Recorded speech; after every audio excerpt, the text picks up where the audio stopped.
ምልክት ህልቀት ዓለም ይብለና ንወስረሲ ምልክት ህልቀት ዓለም ኣብ ወንጌል ማርቆስ 13 ካብ ፍቕዲ 1 ክሳብ ፍቕዲ 2 ኣብ ወንጌል ሉቃስ ምዕራፍ 21 ካብ ፍቕዲ 5 ክሳብ ፍቕዲ 6 እውን ንረኽቦ ይብለና ኢየሱስ ካብ ቤት መቕደስ ወፂኡ ኸደ ደቂ መዛሙርቲ ድማ ህንፃ ቤተ መቕደስ ከርእይዎ ናብኡ ቀረቡ ንሱ ግና መሊሱ በሎም እዚ ኩሉስ ትርእይዎ ዶ ኣለኹም ኣብዚ ዘይፈርስ እምኒ ኣብ ልዕሊ እምኒ ኣይክተርፍን እዩ እብለኩም ኣለኹ ኣብ ደብረ ዘይቲ ተቐሚጡ ከሎ ደቂ መዛሙርቱ ብሕት ኢሎም እዚ መዓዝ ክኸውን እዩ ትምህርቲ ምምፃእኻን መወዳእታ ዓለምን ከ እንታይ እዩ እስኪ ንገረና እናበሉ ናብኡ ቀረቡ ኢየሱስ መሊሱ በሎም ሓደ እኳ ከየስሕተኩም ተጠንቀቁ ኣነ ክርስቶስ እየ እናበሉ ብዙሓት ብስመይ ክመፁ እዮም እሞ ንብዙሓት እውን ከስሕቱ እዮም ውግእን ወረ ውግእን ክሰምዑ ኢኹም ረአዩ ኣይትሰንብዱ እዚ ኩሉ ክኸውን ብግዲ እዩ ግናኸ መወዳእታ ገና እዩ ህዝቢ ናብ ህዝቢ መንግስቲ እውን ናብ መንግስቲ ክለዓል እዩ ኣብ በቦታኡ ድማ ጥሜትን ፌራን ምንቅጥቃጥ ምድርን ክኸውን እዩ እዚ ኩሉ ግና መጀመርታ ቅልውላው እዩ ሻዑ ንመንከራ ኣሕሊፎም ክህቡኹምን ክቐትልኹምን እዮም ብዛዕባ ስመይ ከዓ ኣብ ኩሎም ኣህዛብ ፅሉኣት ክትኮኑ ኢኹም ሻዑ ብዙሓት ክዕንቀፉ ነንሕድሕዶም ኣሕሊፎም ክወሃቡ ነንሕድሕዶም እውን ክፃላልኡ እዮም ብዙሓት ነቢያት ሓሶት ክትንስኡ ንብዙሓት እውን ከስሕቱ እዮም ዓመፃ ስለ ዝበዝሐ ድማ ናይ ብዙሓት ፍቕሪ ክትዝሕትል እያ እቲ ክሳዕ መወዳእታ ዝዕገስ ግና ክድሕን እዩ እዚ ወንጌል መንግስቲ ከዓ ንምስክር ኩሎም ኣህዛብ ኣብ ብዘላ ዓለም ክስበኽ እዩ ሻዑ መወዳእታ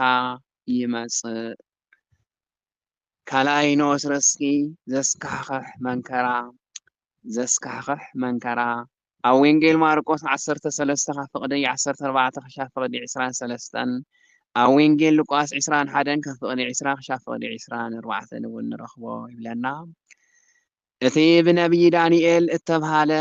ናይ ጥፍኣት ርክሰት ኣብታ ቅድስቲ ስፍራ ቆይሙ እንተረኣኹም እቲ ዘንብብ የስተውዕል ሻዑ ኣብ ይሁዳ ዘለዉ ናብ ኣኽራን ይህደሙ ኣብ ዝባን ናሕሲ ዘለዉ ከዓ ካብ ቤት ገለ ክመላ ኣይውረድ ኣብ ወፍሪ ዘሎ ድማ ክዳኑ ክወስን ንድሕሪት ኣይመለስ በታ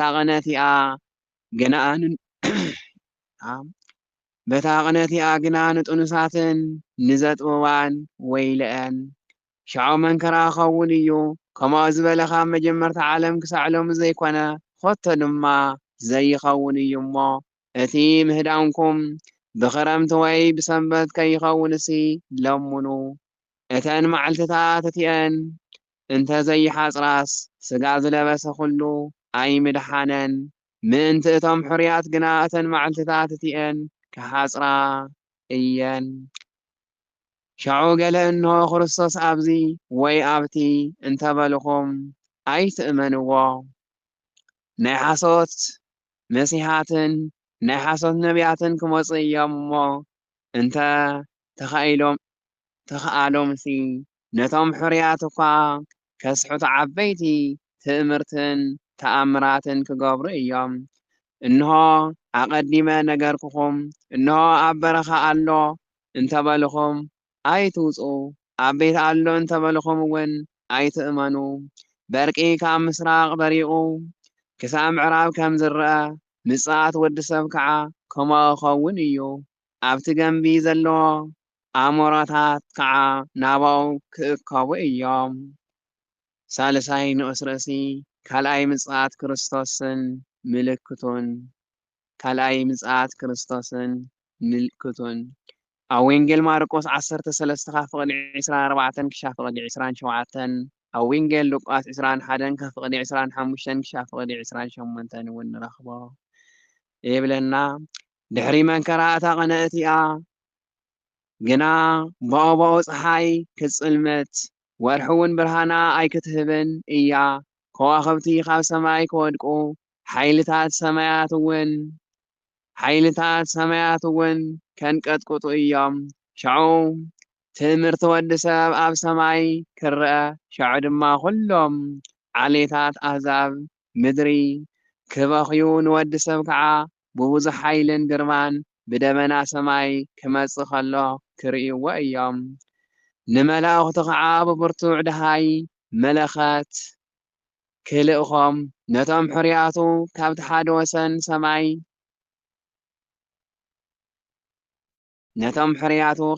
ወሰን ሰማይ ክሳብ እቲ ወሰን ሰማይ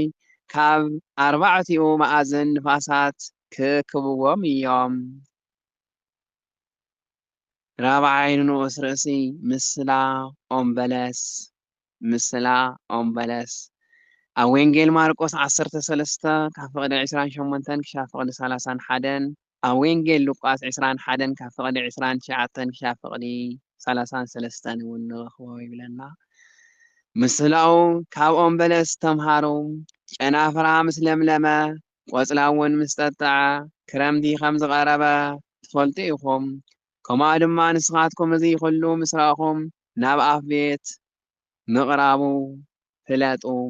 እዚ ኩሉ ክሳዕ ዝኸውን እዚ ወለዶ እዚ ከም ዘይሓልፍ ብሓቂ እብለኩም ኣለኹ። ሰማይን ምድርን ክሓልፍ እዩ ክሓልፍ ቃለይ ግና ኣይክሓልፍን እዩ። ሓምሻይ ርእሲ ንምጽኣት ጎይታ ሰዓታን ዕለታን ዝፈልጥ የልቦን። ንምጽኣት ጎይታ ሰዓታን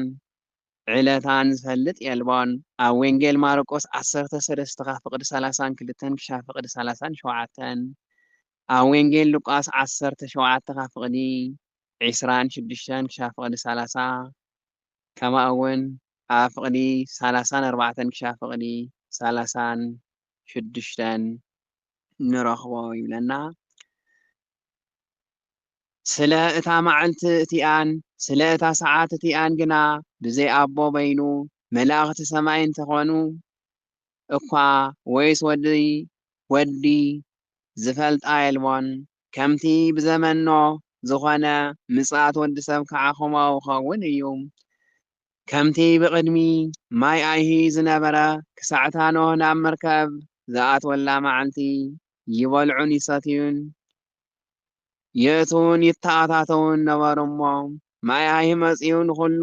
ክሳዕ ዘጥፍእ ኣይፈለጡን። ምጽኣት ወዲ ሰብ ድማ ከምኡ ክኸውን እዩ።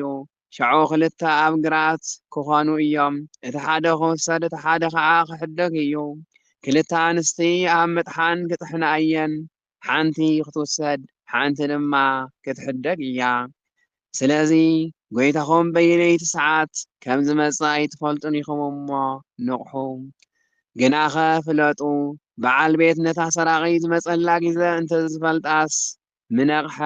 ቤቱ ክትኳዓት ከላ እውን ሱቕ ኣይምበለን። ስለዚ ወዲ ሰብ ብዘይሓሰብኩምዎ ግዜ ክመጽእ እዩ እሞ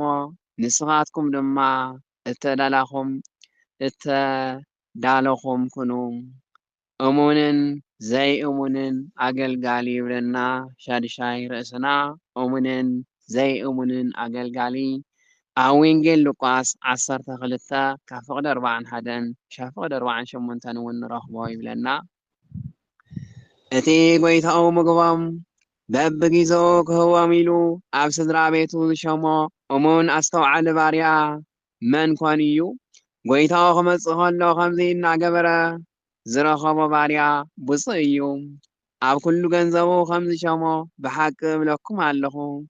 እቲ ክፉእ ባርያ ግና ብልቡ ጎይታይ ይድንጉ እዩ እንተበለ ነቶም ብፆቱ ባሮት ምውቃዖም ይጅምር። ምስቶም ሰኸርቱ እውን ይበልዕን ይሰትን። ጎይታኡ እቲ ባርያ እቲ ንሱ ብዘይተጸበያ መዓልቲ ብዘይፈልጣ ግዜ እውን ክመጽእ እዩ። ኣብ ክልተ ይጭንድሖ ዕድሉ ድማ ምስ ግቡዛት ክገብሮ ኣብኡ ከዓ ብኽያትን ምሕርቃም ኣስናንን ክኸውን እዩ ይብለና እቲ ቅዱስ ቃሉ። ኣሜን። ኦ ጎይታ ብቅዱስ ወንጌልካ ንኣምን ኣድሕነና آمين أوجيتا ودس إنجيل كان آمين أدحنن آمين أوجيتا ودس إنجيل كان آمين أدحنن آمين زودل كوازن وقدس قال እግዚአብሔር አምላክ በአፈ ብርሃን ቅዱሳን መላእክት آمين قال يوت يسمعنا سلا قالوا نايت قال عليه قدوس እግዚአብሔር أملاخنا سمو زخبرن تمسجنن زجننن يكون ወንጌል ማቴዎስ ምዕራፍ 24 ሽድሽተ ንኡሳት ክፍልታት ዝሓዘት እያ። ቀዳማይ ምልክት ምጽአትን መወዳእታ ዓለምን፣ ካልኣይ ዘስካሕክሕ መከራ፣ ሳልሳይ ምጽአት ክርስቶስ፣ ራብዓይ ምስትላኦም በለስ፣ ሓምሻይ ምጽአት ጎይታ ከምዘይትፍለጥ፣ ሻድሻይ እሙንን ዘይእሙንን ኣገልጋሊ። ቀዳማይ ምልክት ምጽአት ጎይታ ጎይታና ኢየሱስ ክርስቶስ ኣብ ምዕራፍ 23 ካብ ቁጽሪ 37 ክሳብ 39 ዘሎ ቃል ዝረአናዮ ኣብ ነቶም ንኢየሩሳሌም እንታይ ኢልዋ ነይሩ? ኣነ ነቶም ደቅኺ ከም ደርሆ ክሓቅፎም ደልየ ነይረ፣ ስኺ ግና እቲ ህዝቢ ግን እቶም ደቅኺ ግና ክሕቆፎ ይደለዩን። በዚ ምክንያት ከዓ እንሆ ዓድኹም ዕና ክትኸውን እያ፣ ሃገርኩም ክትፈርስ እያ፣ እቲ ብስም እግዚኣብሔር ዝመጽእ ብሩኽ እዩ ክሳዕ እትብሉ ኣይትርእዩንን ኢኹም፣ ድሕሪ ገዲም ኣይትርእዩንን ኢኹም ኢሉ ተናጊርዎም ነይሩ። ሃዋርያት ከዓ ነዚ ቃል ሰሚዖም ስለ ዝነበሩ ጎይታና ኢየሱስ ክርስቶስ ብዛዕባ ናይ ምጽአት ነገር ክነግሮም እንከሎ ኢየሩሳሌም እውን ከም እትዓኑ፣ ኢየሩሳሌም ከም እትፈርስ፣ ሃገሮም ዕና ከም እትኸውን ምስ ገለጸሎም ኢየሱስ ካብቲ ቤተ መቅደስ ወፂኡ እናኸደ እንከሎ ማለት ናብ ደብረ ዘይቲ እንዳደየበ እንከሎ ደቀ መዛሙርቱ ናብ ጎይታ ቀሪቦም ህንፃ ቤተ መቅደስ ኣርእይዎ። ተናይ ካብቲ ቤተ መቅደስ ውፅእ ኢሉ ክኸድ እንከሎ እቲ ቤተ መቅደስ ብጣዕሚ ፍሉይ ህንፃ ዝተሃነፀ ስለ ዝነበረ 46 ዓመት ዝወድእ ህንፃ ስለ ዝነበረ ነቲ ቤተ መቅደስ ኣርእይዎ ንጎይታ። እቲ ቤተ መቅደስ ትሪኦ ኣለካ ዶ ኢሎም ነቲ ቤተ መቅደስ ኣርእይዎ። ነዚ ቆ ከፈርስ ትብል ዘለካ፣ እዚ ቆ ዕና ክኸውን ትብል ዘለካ ኢሎም ነቲ ቤተ መቅደስ ኣርእይዎ። ንሱ እንታይ ልመሊሱሎም ጎይታ እዚ ኩሉ ትርእይዎ ደለኹም፣ እዚ ሲ ትርእይዎ ደለኹም፣ እቲ ህንፃ ትርእይዎ ደለኹም፣ እዚ ህንፃ ተስተውዕልዎ ደለኹም፣ ኣብዚ እምኒ ኣብ ልዕሊ እምኒ እንተይተረፈ ከምዘይተርፍ ብሓቂ ብለኩም ኣለኹ። እዛ ህንፃ እዚኣ ትድነቁላ ዘለኹም ህንፃ፣ እዛ ተድንቅዋ ዘለኹም ህንፃ እዚኣ ኣብ ልዕሊ እምኒስ ሓንቲ እምኒ ከምዘይትርከብ ብሓቂ ብለኩም ኣለኹ ኢሉ ጎይታና ኢየሱስ ክርስቶስ ትንቢት ተነቢሉ። እዚ ቃል እዚ እውን ብ40 ዓመት ተፈጺሙ እዩ። ሮማውያን ነቲ ቤተ መቅደስ ዕና ስለ ዝገበርዎ ስለ ዘፍረስዎ ጎይታና ቀዲሙ እዚ ሲ እምኒስ ኣብ ልዕሊ እምኒ ኣይትርእዩን ኢኹም በዘይ ትደነቁ ኢልዎም ጎይታና ኢየሱስ ክርስቶስ ቤተ መቅደስ ከም ዝፈርስ ዕና ከም ዝኸውን ዝተናገሮ ቃል ሕዝውን ደጊሙሎም ማለት እዩ። ኣብ ደብረ ዘይት ተቐሚጡ እንከሎ ናብ ደብረ ዘይት ዝተባሃለ እምባ ምስ ወፀ ኣብኡ ተቐሚጡ እንከሎ ናይ ዘይቲ ቦታ ናይ ኣትክልቲ ቦታ ማለት እዩ ደብረ ዘይቲ ኣብኡ ምስ ተቐመጠ ደቀ መዛሙርቱ ንበይኖም ናብ ቅርብ ኢሎም እዚ መዓዝ ዝኸውን ኢሎም ሓቲቶም። ምክንያቱ እቲ ቤተ መቅደስ ክፈርስ እዩ፣ ዓድኹም ዕና ክትኸውን እያ፣ ብስም እግዚኣብሔር ዝመጽእ ብፁዕ እዩ ክቡር እዩ ክሳዕ ትብሉ ድማ ፈፂምኩም ኣይትርእዩንን ኢልዎም ስለ ዝነበረ ናይ ምጽኣት ነገር ስለ ዝተናገሮም እቶም ደቀ መዛሙርቱ ቅርብ ኢሎም ዘይተረድኦም ነገር ንበይኑ ስለይሓትዎ ስለ ዝነበሩ ንበይኖም ኮይኖም እዚ ሲ መዓዝ ዝኸውን ናይ ምምጽኣኻን ናይ ዓለም መወዳእታን ምልክት ከ እንታይ እዩ እስኪ ንገረና ኢሎም ጠየቅዎ። እቲ ትብሎ ዘለካ መዓዝ ዝፍጸም ናይ ምጽኣትካ ናይ ዓለም ፍጻሜ ነገር ከመይ እዩ እስኪ ንገረና ኣርድአና ኢሎም ሓተትዎ። ምክንያቱ ስለ ዘይተረድኦም እቲ ዝብሎም ዘሎ ነገር ግልጽ ስለ ዘይኮነሎም ቤተ መቅደስ ክፈርስ ኣነ ክመጽእ እየ ይብሎም ኣሎ ግልጽ ስለ ዘይኮነሎም ሃዋርያት ንበይኖም ኮይኖም ንጎይታ ሓተትዎ። ኢየሱስ እንታይ ኢልዎም ኣብዚ ግዜ እዚ ዝኾነ ሰብ ከየስሕተኩም ተጠንቀቁ። መጀመርያ ንሃዋርያት ዝሃቦም መጠንቀቕታ ዝኾነ ሰብ ከየስሕተኩም ተጠንቀቁ። ኣነ ክርስቶስ እየ እናበሉ ኣነ ክርስቶስ እየ እናበሉ እዚ ጎይታና ኢየሱስ ክርስቶስ ዝኾነ ሰብ ከየጥንቅቐኩም ክብሎም ከሎ ሃዋርያት ክሳብ ምጽኣት ዝጸንሑ ኮይኖም ኣይኮነን፣ ግን ብሃዋርያት ኣቢሉ 10 ሃዋርያት ንዝተኸተሉ ንኩሎም ስለ ዝኾነ እዩ ዝቃል እምበር ሃዋርያት ካብ 100 ዓመተ ምህረት ድሓር ኣይጸንሑን። ኩሎም ኣብቲ ምእታት እዮም ሞይቶም ክሳብ ምጽኣት ክጸንሑ እዮም ማለትስ ኣይኮነን። ግን ጎይታ ተጠንቀቁ ዝሎም ዘሎ ብሃዋርያት ኣቢሉ ንኩሎም ንምንጋር ስለ ዝደለየ እዩ። ኣነ ክርስቶስ እየ እናበሉ ብዙሓት ብስመይ ክመጹ እዮም እሞ ንብዙሓት እውን ከስሕቱ እዮም። መዓዝ እዩ ኣብቲ ናይ ክርስቶስ ምጽኣት ክቐርብ እንከሎ ተጠንቀቁ ዝብል ቃል ንሃዋርያት ጥራሕ ዘይኮነ ድሕሪ ሃዋርያት ዘለው 10 ሃዋርያት ተኸተልቲ ናይ ሃዋርያት እምነት ንዝሓዙ ንኩሎም ምዃኑ እዚ ዘርድእ أنا كريستوس ينداول بزحات بسميك مسيم نبزحات دما خسحتوهم يوم حسوتي ممهران كمسيم أنا بسم كريستوس شكوتو حسوتي نبيات كمسيم أنا كريستوسينا أنا كريستوسية نا كريستوسينا تعرفوس كريستوسية لمن بسم كريستوس مسألو نبزحات زي تمهارون زي فولت ساعات كعا كشودوهم يوم خشودوهم يوم إلو قيتا وقئن ورا وقئن كتسامعكم أستوعلو أيتدنقصو ግን ውግዕን ወረውግዕን ክትሰምዑኹም ኣስተውዕሉ ኣይትደንግጹ ምድንጋጽ ዘይኮነ ዘድሊ ምስትውዓል ዘድሊ ኣስተውዕሉ ኣይትደንግጹ ኢልዎም ጌታ ንምንታይ እዩ ምድንጋጽ ረብሓ የብሉን ምስትውዓል ረብሓ ዘለዎ ምስትውዓል እቲ ሰማዕኻዮ ነገር ኣስተውዒልካ ብቅድስና ብንጽህና ምንባር ብቅድስና ብንጽህና እንተነርካ ምንም ዘድንግጽን ዘፈርሕን ነገር የለይ ሱኺልካ ኣብ በረኻ ጸኒሕካ ኣብቲ ዕለት ስለ ዝደንገጽካ ግን ተምጽኦ ለውጢ የለን ሕዚ ገይታ እንታይ ኢሎም ዘሎ ኣቀዲመ ይነግረኩም ኣለኹ እየ እቲ ነገር እውን ኣቀዲመ ይናገር ኣለኹ እየ ንስኻትኩም እንታይ ኣይትደንግጹ እንታይ ዳግበሩ ኣስተውዕሉ እዚ ኩሉ ብርግጽ ክኸውን ትዝለኩም ዘለኹ ነገር ኩሉ ክፍጸም እዩ ብስመይ ክመጹ እዮም ብዙሓት ክስሕቱ እዮም ወረ ውግእን ክትሰምዑኹም እዚ ኩሉ ክፍጸም እዩ እንተኾነ ግና መወዳእትኡ ሽውዕ ኣይኮነን መዓዝ ከም ዝኾነ ክርስቶስ መጸላ መዓልቲ ግን መዓዝ ከም ዝኾነት ኣይትፍለጥን ግን እዚ ናይ ክርስቶስ ምምጽኡ ዋዜማ እዩ እዚ ክርስቶስ ንዝመጸሉ ዝቀራረብ ዘመን እምበር ክርስቶስ ሽዑ ክመጽእ ማለት ኣይኮነን ብዙሓት ብስም ክርስቶስ ክመጹ እንከለዉ ውግእን ወረ ውግእን ክስማዕ እንከሎ ሽዑ ክርስቶስ ክመጽእ ማለት ኣይኮነን እንታይ ደኣ ናይቲ ናይ ክርስቶስ ምጽኣት ዋዜማ ከም ዝቀረበ ኣብ ኣፍ በሪ ከም ዘሎ ምጽኣት ከም ዝቀረበ የርድ እምበር ሕልቀት ዓለም ወይ ከዓ ናይ ዓለም ፍጻሜስ ሽዑ እዩ ማለት ኣይኮነን ኣስተውዕሉ ብንጽህናን ብቅድስናን ንበሩ እዚ ኩሉ ክትሪኡ እንከለኹም እሲ ኣስተውዕሉ እምበር ኣይትደንግጹ ህዝቢ ኣብ ልዕሊ ህዝቢ መንግስቲ እውን ኣብ ልዕሊ መንግስቲ ክለዓል እዩ ውግእ ክኾን እዩ ህዝቢ ኣብ ልዕሊ ህዝቢ መንግስቲ ኣብ ልዕሊ መንግስቲ ክለዓል እዩ ምንም ስምምዕ ዝበሃል ነገር የለን ኣብ ኩሉ ቦታ ምፍልላይ ክኸውን ፍቅሪ ክጠፍእ እዩ ኣብ ህዝቢ ኣይኮነን ኣብ ሃገር ኣብ ቤት ኣብ ሓንቲ ገዛ ዘለዉ ሰባት እውን እዚ ፍቅሪ የብሎም ፍቅሪ ክጠፍኦም እዩ ኣብ ሃገር እውን ፍቅሪ የለን ኣብ ህዝቢ እውን ፍቅሪ የለን ፍቅሪ ክጠፍእ እዩ ምፍልላይ ክኸውን እዩ ብኩሉ ቦታ ምፍልላይ ክመልእ እዩ ጥሜትን ፍሄራን ክኸውን እዩ ፍሄራ ሕማም ዝተፈላለየ ዓይነት ሕማም እውን ክመጽእ ይኽእል ዝተፈላለየ መቕሰፍቲ ክመጽእ እዩ ጥሜት እውን ክመጽእ እዩ ምንቅጥቃጥ ምድሪ እውን ክኸውን እዩ ህዝቢ ኣብ ልዕሊ ህዝቢ ነገስታት ኣብ ልዕሊ ነገስታት ክለዓሉ ፍቅሪ ክስእኑ እንከለዉ ክፈላለዩ እንከለዉ ጥሜት እውን ክመጽእ እንከሎ ሕማም ፍሄራ እውን ክመጽእ እንከሎ ምንቅጥቃጥ ምድሪ እውን ክኸውን እንከሎ እዚ ኩሉ ናይ ምጽኣት ዋዜማ እዩ እዚ ኩሉ ክፍጸም ግድን እዩ ግን እዚ ኩሉ ክኸውን እንከሎ ኣይትደንግጹ እንታይ ዳግበሩ ኣስተውዕሉ ምክንያቱ ምድንጋጽ ወይ ከዓ ምፍራሕ ኣቀዲምካ እቲ ዝኸውን ነገር ፈሊጥካ ኣስተውዒልካ ምንባር እምበር ምፍራሕ ኣብቲ ግዜ በፂሕካ ስለ ዝፈራሕካ ኣብቲ ግዜ በፂሕካ ስለ ዘንቀጥቀጥካ ዝመጽእ ለውጢ ስለ ዘየለይ እዚ ኩሉ ክፍጸም እንከሎ ጥሜት ክመጽእ እንከሎ ፍሄራ ክመጽእ እንከሎ ምንቅጥቃጥ ምድሪ እውን ክኽሰት እንከሎ ናይ ምጽኣት ዋዜማ ከም ዝኾነ ምጽኣት ከም ዝቀረበ ክርስቶስ ዝመጸሉ ዘመን ቀረባ ከም ዝኾነ ፈሊጥኩም ኣስተውዕሉ እዚ ኩሉ ናይ መጀመርታ ቅልውላው እዩ ናይ ምንታይ ናይ መጀመርታ ንምጽኣት ክርስቶስ መጀመርቲኡ ናይ መጀመርታ ቅልውላው እዩ እምበር ካብዚ ዝኸፍእስ ብዙሕ መከራ ብዙሕ ስቃይ ኣሎ ማለት እዩ እዚ ናይ መጀመርታ እዩ ዝኸውን ዘሎ ናይ መጀመርታ መከራ ናይ መጀመርታ ስቃይ ኣየንቲ ጥሜት ፍቅሪ ምጥፍኡ እቲ ምንቅጥቃጥ ምድሪ እቲ ሕማም ፍሄራ ዝኩሉ መቕሰፍቲ ዝመጽእ ዘሎ ዝኩሉ ናይ ቅድሚ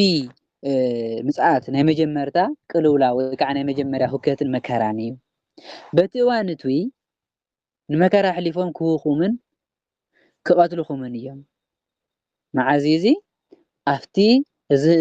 ግዜ እዚ ክግለጽ እንከሎ ምንቅጥቃጥ ምድሪ ክኸውን እንከሎ ሕማም ፍሄራ ክኸውን እንከሎ ፍቅሪ ክጠፍእ እንከሎ በቲ እዋን እሱ ንመከራ ሕሊፎም ክውኹም እዮም ክቐትልኹም እዮም ስለስመይ ከዓ ብኩሎም ኣህዛብ ጽሉኣት ክትኾኑ ኢኹም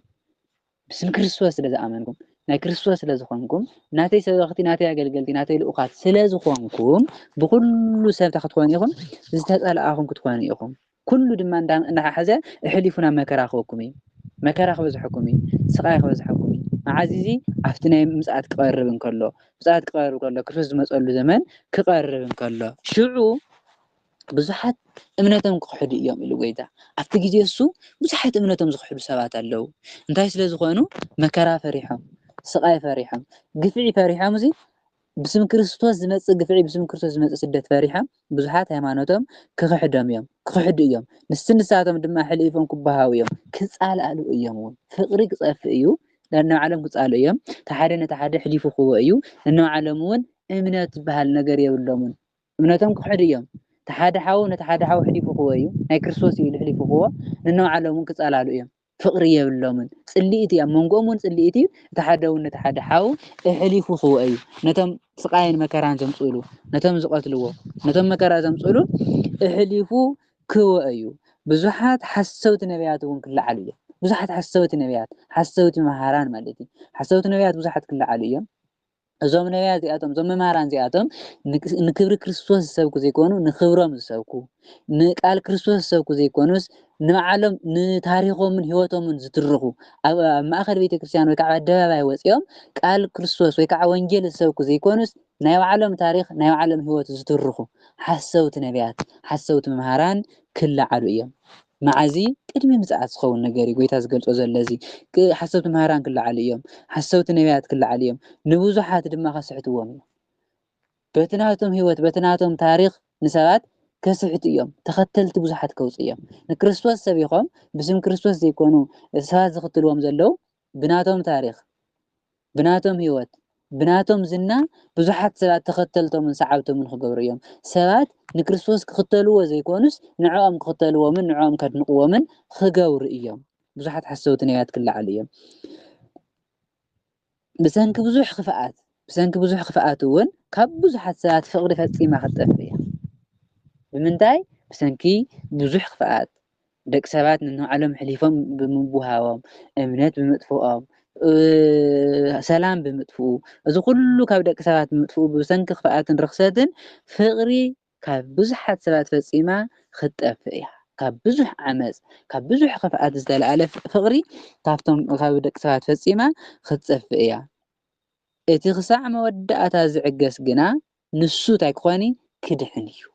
من استعجسه اتتعجس تخسع متقرشا زهر ايه بتعجس تخسع متقرشا زفتسمه سب تايقواني كدحنيو مكراز تعجسه حسوت مهاران كمورون كلون تحسوتهم زي سمع او كريستوس استمسرته تحقي حيزو بتحقي زخده سب نكل بتعجس تزحلفه سب فقر ون زحازه سب نسو تايقواني لويتا كدحنيو كدحنيو هوات كركبي قالوتهم جن مكرا خو زحميو ولا كان كريستوس انت خحدو مكرا يقريومن فتنا لو مكرا لوم قفع لوم نخلهم احزاب انت مسكر كخون ناحزاب كلهم انت مسكر كخون اذ وانجيل منغست زوي املو عالم كسبخيو شعو مودعتا كخون من انت باحزاب مسكرነት كخون ማለት احزاب اي سمعنان اي تمارنان وانجيل يتسبخلنان كيبلو مئنتي إذا وانجيل زي إذا ناجزي أهر منجست السبخ وانجيل ناجزي أهر قال زمهر ناجزي أهر منجست زنقر وانجيل سبكات أملو عالم كسبخيو شعو تاخواني مودعات عالم كخون إذا زخون زلنا من تعيو وانجيل عالم ملو كسبخ نقول محلقات عالم زخون مودعات عالم زخون المخنيات من تعيو سبب مخنيات كي يقبر أي سمعنان أي تمهارنان وانجيل أي تسبخلنان كي يذلي منياتو تسبخ كلهم داي نباران سمعهم داي نوركم انتو هايلم مسكر من تقوانا من تغفر دلم وانجيل عالم ملو مستسبخت شعو مودعات عالم كخونيو ويلوان قويتانا يسوع كريستوس مالتي عزا قدامي تخبل زيقا نمهارة مرتي بزعبا ናይ ምጽአት ምልክታት እዩ ኣብዚ ክነስተውዕሎ ዝግባእ ዓብይ ነገር ኣሎ ምክንያቱ ደቀ መዛሙርቲ ጎይታና ኢየሱስ ክርስቶስ ዘይተረድኦም ነገር ሓቲቶም ቅርብ ኢሎም ብዛዕባ ምጽአትካን ብዛዕባ መወዳእታ ዓለም ንገረና ክብልዎም ከለዉ ጎይታ እንታይ ኢልዎም ተጠንቀቁ ከየስሕትኩም ተጠንቀቁ እዚ እዛ ቃል እዚኣ ንሃዋርያት ኣይኮነትን ሃዋርያት ካብ 100 ዓመት ኣይሓለፉን እዚ ቃል እዚ ንዓና እዩ ተጠንቀቁ ዝብል ቃል ንዓና ድሕሪ ሃዋርያት ንንኽተል ንዓና እምበር ንሃዋርያት ኣይኮነን ሓሳብ መሲህ ንረኽቦ ንዓና ናብ ዘመንና ንድሕር ዘመን ንድሕሬና ንዘለዉ እምበር ሃዋርያት ረኺቦም ማለት ኣይኮነን ተጠንቀቁ ዝብል ዘሎ ቃል ንኩሉ ብወንጌል ዝኣምን ሰብ ተጠንቀቁ ከየስሕትኩም ተጠንቀቁ ሓሰውቲ መምሃራን ክመፁ እዮም ሓሰውቲ ነቢያት ክመፁ እዮም ሓሰውቲ ክርስቶስ ኢና እንዳበሉ ምን ብዙሓት ክመፁ እዮም ከየስሕቱኹም ግን እንታይ ኮኑ ተጠንቀቁ ኢሉ ጎይታ ማለት እዩ ንሕና እውን ክቡራን ኣሕዋት ክንጥንቀቕ ይግባእ ኣብ ዘመንና እዚ ኩሉ ዝግበረሉ ዘሎ ዘመን እዩ ናይ ምጽኣት ኣፍ በሪ ከም ዘለና ናይ ምጽኣት ዋዜማ ከም ዘለና እተን ኣብዚ መፅሓፍ ተዘርዚረን ዘለዋ ኩለን ይፍፀማ ኣለዋ እየን ሕማም ኣሎ መቕሰፍቲ ኣሎ ፍቅሪ የለን ህዝቢ ብልዕሊ ህዝቢ ቀርዩ ኣብ ሓንቲ ቤት እኳ ፍቅሪ ዝበሃል የለ ሓንቲ ገዛ ሓንቲ ስድራ ቤት ዘለው ሰባት ፍቅሪ ዝበሃል ነገር የለን እዚ ከዓ ዘርድእካ እንታይ እዩ ናይ ዓለም ፍጻሜ ከም ዝቀረበ ክርስቶስ ዝመፀሉ ዘመን ከም ዝቀረበ እዩ ዘርድእ እሞ ንሕና እውን ክቡራን ኣሕዋተይ ነዚ ነገር ዝፈሊጥና ክንጥንቀቕ ኣለና ኣስተውዕሉ ደንግፁ ዘይኮነ ተባሂሉ ኣስተውዕሉ ኣይትደንግፁ ኣስተውዕሉ እዚ ኩሉ ክኸውን ከሎ መስተዋዕልቲ ትኩኑ በቲ ቁኑዕ መንገዲ ትክክለኛ መንገዲ ዲኹም እምበር ኣይትደንግፁ ምድንጋፅስ ፋይዳ የብሉን ምንም ቁም ነገር የብሉን ኣይትደንግፁ ኢሉ ንሕና ከዓ ክንድንግፅ እዚ ክንብል ከለና ምጽኣት ቀሪቡ እዩ ክንብል ከለና እዚ ክንድንግፅ ክንሽበር ማለት ኣይኮነን እንታይ ደኣ እዩ ክነስተውዕል ክንጥንቀቕ መንገድና ክነስተኻኽል ብቁኑዕ መንገዲ ክንከድ በቲ ሓቀኛ መንገዲ ክንከድ ናይ ክርስቶስ ክንከውን መጠንቀቕታ ክንጥንቀቕ ኣለና ክነስተውዕል ኣለና ማለት እምበር ተሸቢርና ክንድንግፅ ታይና ክንከውን ዝብል ፍርሒ እዚ ክርስቲያን ከምኡ ዓይነት ፍርሒ የብሉን ክርስቲያን ብተስፋ እዩ ዝነብር እቲ ዘይሓልፍ ክርስቶስ እዩ ተስፉ ንክርስቶስ ተስፋ ዝገብር ሰብ ከዓ ብዘይረብሕ ነገር ወይ ከዓ በዚ ምድራዊ ዝኾነ ነገር ክጭነቕን ክፈርሕን የብሉን ንሕና ከዓ ክንፈርሕን ክንጭነቕን ዘይኮነ ዘለና ክነስተውዕል እዩ ዘለና እሞ እዚ ኩሉ ኣብ ዘመንና ኣሎ ብዙሓት ሓሰውቲ ነቢያት ኣለው ንክርስቶስ ዘይኮኑ ንባዕሎም ዝሰብኩ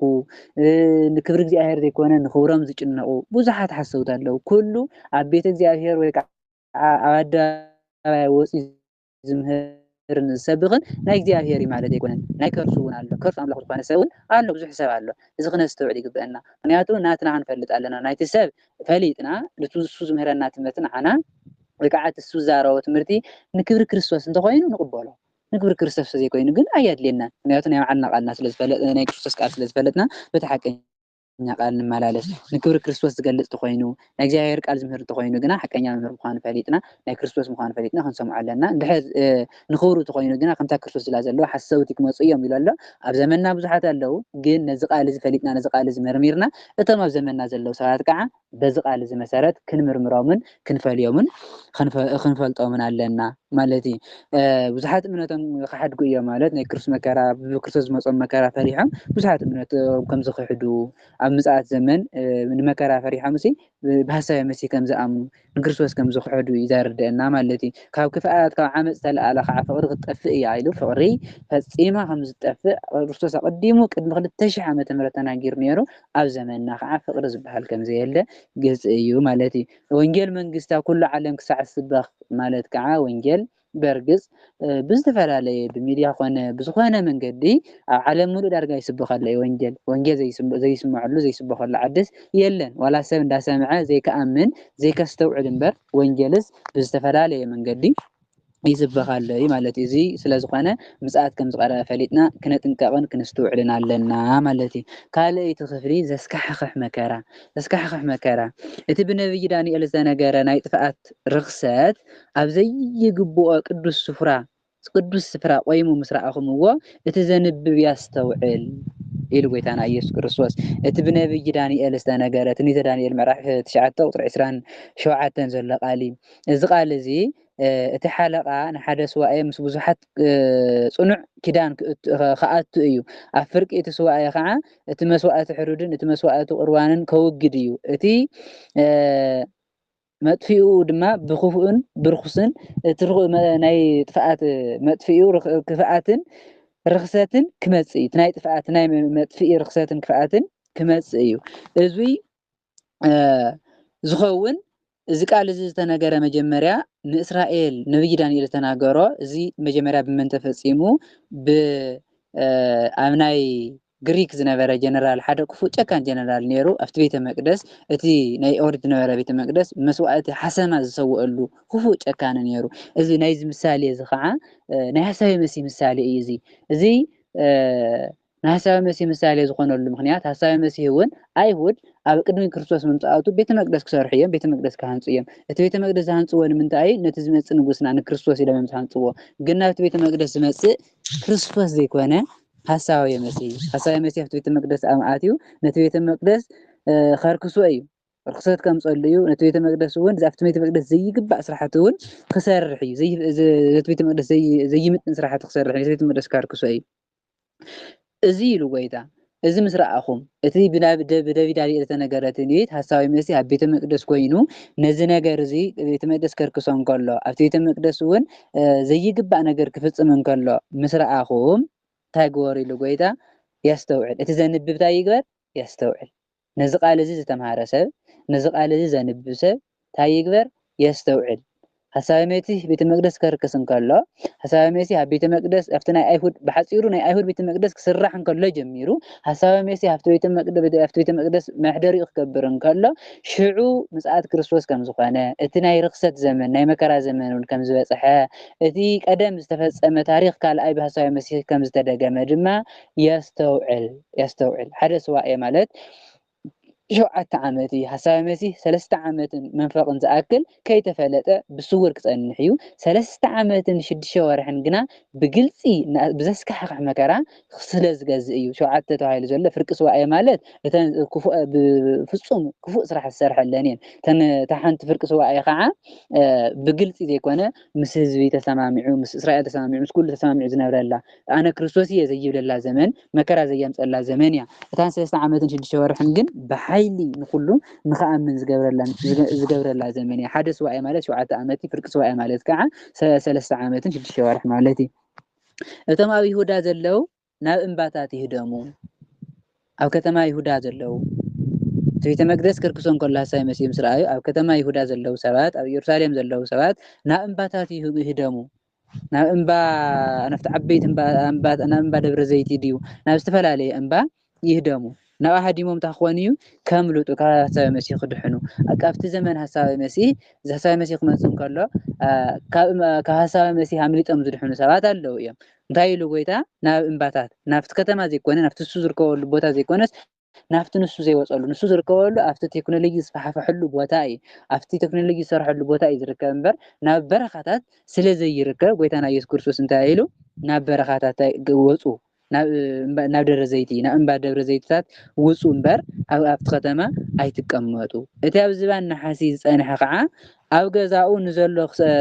ክወስድ ኣይውረድ ኣብ ላዕሊ ዝነበረ ኣብ በረኻ ዝነበረ ኣብ ስራሕ ዝነበረ ሰብ ኣቑሑቱ ክወስድ ንብረቱ ክወስድ ኢሉ ናብ ከተማ ይእቶ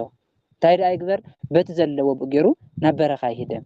ሐሳዊ መሲህ ናብ ዘየርክቦ ቦታ ሃዲሙ የምልጥ ምንት ክድሕን ተኾይኑ እቲ ኣብ ግራት ዝጸንሐውን ብኽዳኑ ክወስድ ኢሉ ናብ ገዝኡ ይመለስ በበረኻ ዝጸንሐውን ብገይሩ ምስ ሰምዐ እዚ ነገር እዚ ተፈጺሙ ምስ ሰምዐ በቲ ዝነበረ ገይሩ ናብ በረኹ ይሄድም እምበር ናብ ከተማ ይሁዳ ኣይእቶ ናብ ኢየሩሳሌም እውን ኣይእቶ በተን መዓልታት እቲኣተን ኢሉ ጎይታ በተን መዓልታት እቲኣተን ሐሳዊ መሲህ ቤተ መቅደስ ብዘርክሰሉ ዘመን ሐሳዊ መሲህ ግዴታ ብዘምጽአሉ ዘመን ብግድ እመኑ ዝብለለን ዘመን በተን መዓልታት እቲኣተን ንጥኑሳትን ንመጥወውቲ ህፃናትን ወይልአን ንጥኑሳትን ንመጥወውቲ ህፃናትን ወይልአን ኢሉ ጎይታ ንጥኑሳትን ንመጥወውቲ ህፃናትን ወይልአን ክብል ከሎ ጎይታ ንሰንሲ ንዑ ከኣምኑ እየን ንዑ ክቕበሉ እየን ማለት ኣይኮነን ምክንያቱ ኩሉ ሃዲሙ ከምልጥ ይኽእል እዩ በይኑ እንተኾይኑ ሰብ ሃዲሙ ከምልጥ ይኽእል እዩ ጥንስቲ ግን ሃዲማ ከተምልጥ ይትኽእልን ህፃን ዝሓዘት ሰበይቲ እውን ሃዲማ ከተምልጥ ኣይትኽእልን እቲ መከራ ንመን ዝጸንዕ ንጥኑሳትን ንመጥወውትን ህፃን ዘለወን ሰብኣይ በይኑ እንተኾይኑ ሃዲም የምልጥ እዩ ሰበይት በይና እንተኾይና እውን ሃዲማ ከተምልጥ ትኽእል እያ እዘን ክልተ ጥኑሳትና ህፃን ዝሓዘት ግን ሃዲመን ከምልጥ ኣይኽእላን በዚ ነዚአን ወይልአን ማለት መከራ ክጸንዐን እዩ በዚአንስ መከራ ዝጸንዐ ክኸውን እዩ መከራን ብጣዕሚ ዝኸበደ ነዚአተን ጎየን ካድማ ከምልጣ ኣይኽእላን ማለት እዩ ህድማኹም ኢሉ ጎይታ ብክረምቲ ወይ ከዓ ብሰንበት ምእንቲ ከይኸውን እንታይ ግበሩ ጸልዩ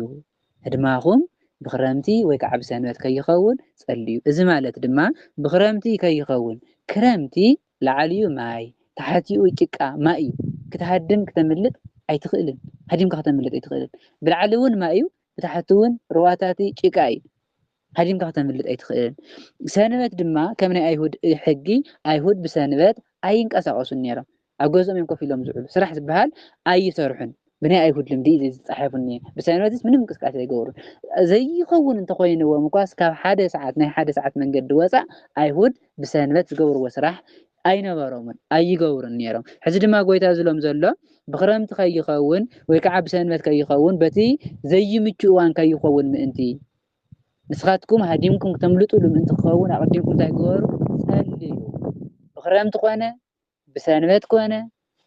كاز مكر هذا كملت زخيل سب مني تسأل سب تسأل سب كملت يخيل زي تسأل سب بشللتا بوازا فزازا زنبر سبنا كاز مكر هذا كملت أي يخيل بحذر كفت مكر هذا ملت سبسي تسأل سب بتقولون زنبر زستو على بتخكلنيا من قد زمرة زنبر سب كفت مكر كملت إيو بيلو قيد أنا يذكر سوس شعو كاب مجمر تعلم حيزو كساع لومي زي كوانا دحرزون كتو زي يخون برتوع مكرا كخونيو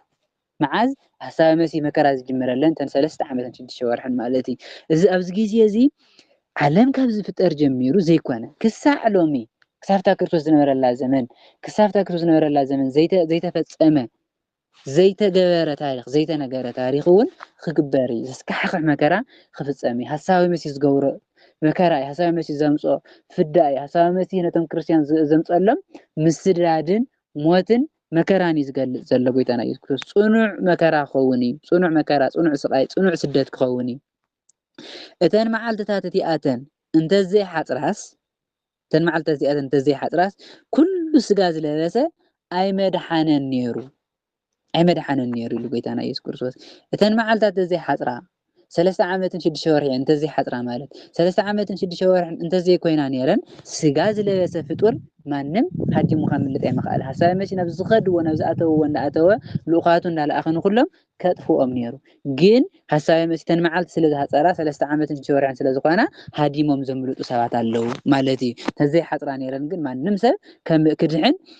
ኣይድሕንን ነይሩ ስጋ ዝለበሰስ ኣይድሕንን ነይሩ ንኩሉ እንዳርከበ ክቆትሎ ነይሩ እዩ ግና እተን መዓልትታት እቲኣተን ምእንቲቶም ሕሩያት ከሓጽራ እየን ምእንቲቶም ብጾም بصلوات بحقኛ መንገዲ بتخክለኛ መንገዲ ዝነበሩ ሰባት ክብል እተን መዓልትታት እቲኣተን ከሓጽራየን 3 ዓመትን 6 ወርሕን ኮይነን እቶም ቅዱሳት ሰባት እቶም ናይ እግዚአብሔር ሰባት እቶም ናይ ክርስቶስ ሰባት ከዓ ኩሎም ሃዲሞም ከምልጡ እዮም እተን መዓልትታት ስለ ዝሓጸራ ድማ ክርስቶስ እቲ ሐሳብ መሲህ ናፍቲ ዝሃደምዎ ቦታ መጽኡ ክቀትሎም ኣይኽእልን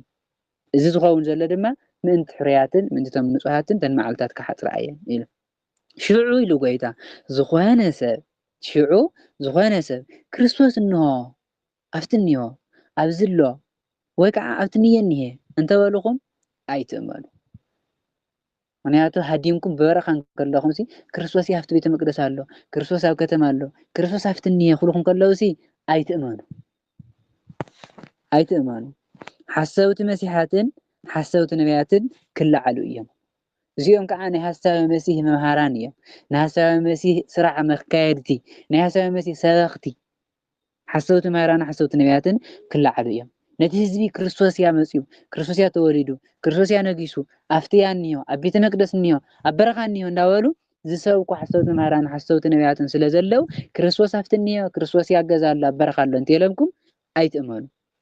እንታይ ስለ ዝኾነ ኩሉ ኣብቲ ግዜ ዘሎ ሰብ ሓሰውትን ብዙሓት ሓሰውቲ ብዙሓት ሓሰውቲ መምህራን ብዙሓት ሓሰውቲ ነቢያትን ስለ ዝለዓሉ እንተተኻኢልዎም ሲ እንተዝከኣሎም ነይሩ እቶም ሓሰውቲ ነቢያትን መምህራንን ማለት እዩ ነቶም ሕሩያት እንተይተረፈኳስ ንምስሓት ዓብይ ምልክት ዘድንቕ ነገራትን ከርእዩ እዮም እንተዝከኣሎም ኣይከኣሎምን እምበር እንተዝከኣሎም ነይሩ ዘድንቕ ተኣምር ዝገርም ምልክታት እንዳገበሩስ ነቶም ብክርስቶስ ዘለው ሰባት ናይ ክርስቶስ ንዝኾኑ ሰባት ኣብ ሓቀኛ እምነት ዘለው ሰባት እውን ሲ ከስሕትዎም ይደልዩ ግን ኣይኾነሎምን እንተዝኾነሎም ኣይኮነን ኣብ ፍጹም እምነት ንዘየለ ሰብ ሓስዮም ንምእማንስ ነቲ ትክክል እምነት ንዘለ ሰብ እውን ነዘስሕት ከስሕቱ ዘኽእል ብዙሕ ዘድንቕ ተኣምርን ዘድንቕ ምልክታትን ክገብሩ እዮም ግን ኣይከኣሉን እንሆ ኣቀዲመ ነጊረኩም ኣለኹ ኢሉ ጎይታ እንሆ ኣቀዲመ ነጊረኩም ኣለኹ ኣስተውዕሉ أقدم نجركم الله نها سامسي بيت مقدس أطول مسلم سرعكم وت بنبي دانيال تنجرت نتكفص من كله نبركة هدمو تجوروا نجار مواسيكم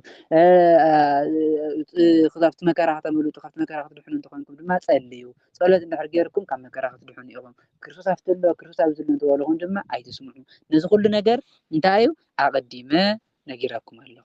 أستوعبوا أمبار إنه أمد ربدا الله انت بالغم ክርስቶስ ምድረ በዳ ኣሎ እንተበልኹም ናኡ እንታይ ትኾኑ ኣይትኺዱ እንሆ ውሽጢ ገዛ ኣሎ እንተበልኹም እውን ኣይትእመኑ ክርስቶስ ኣብ በረኻ እኒሆ ህብስቲ የበርክት ኣሎ እንተበልኹም ኣይትእመንዎ ክርስቶስ ኣብ ቤተ መቅደስ ኣሎ እንተበልኹም ኣይትእመኑ ኣብ ውሽጢ ገዛ ኣሎ ክርስቶስ እንተበልኹም ኣይትእመኑ መብረቕ ካብ ምብራቕ ወፂኡ ክሳዕ ምዕራብ ከም ዝረአ መብረቕ بمعراب وسيو بمبرق بريقو كسا معراب كم زرقة مساعات ودسون كم ويشو كرسوس كمسن قالوا أبرغا يوسنن أبغزا يوسنن أبيت مقدس أيوسنن بجرما ملكوتو بفلي حيلو بحدش عايز قلت نعلم ملو أنبر خمتي قدم بسقاويا إسرائيل راح تقليتو زنارة كم أي قلت نعلم ملو بحدش عايز قلت بجرما ملكوتو بفلي حيلو كم تمبرق بمبرق بريقو بكله زرقة كريستوسون بمساعته قلت إن كله فترات كلهم يمزريوه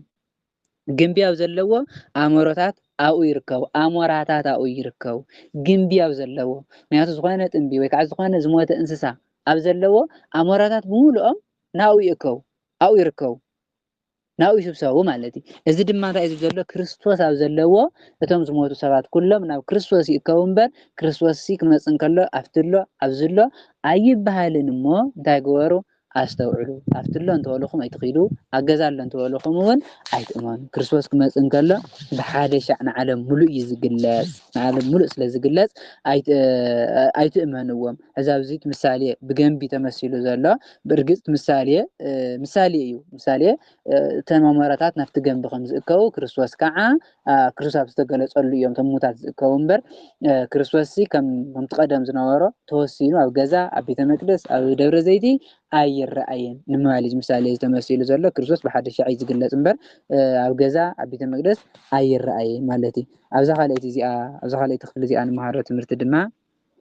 زاسك حقح مكرا أنا هسا مسيح مكرا هسا مسيح مثلا استعملت نشد شوارحن بمنهم كي تجلسة مسزوت سمامعه بوشت أوشتي خسر رحيو ثلاث عملت نشد شوارحن جنا أفتيت مقدس مسكوانا بيت مقدس مساركو سجن زاسك حقح مكرا خمس أيو بالتعاملتهم هزيت ونوع زغانا مكرا كم سؤال لهم أيو زخون كلهم قويتان تايلو هدمو هاديمكم أبرخ زلهم بوجركم أبرخ هدمو أجرات زلهمون كده نحن ملسيلكم كده نحن وسيلكم نعم بيتكم يتملسوا بوجركم هدمو زهادة ما إذا ملت بر أفتك حساب مسيح زلوا بوتا زخادة أيد حنا تايزي أو زمن حساب مسيحي كافت حساب مسيح زلوا بوتا هاديمهم نوكال نبرخ هيدمس زدحنو ساعات كم زلوا يزردنا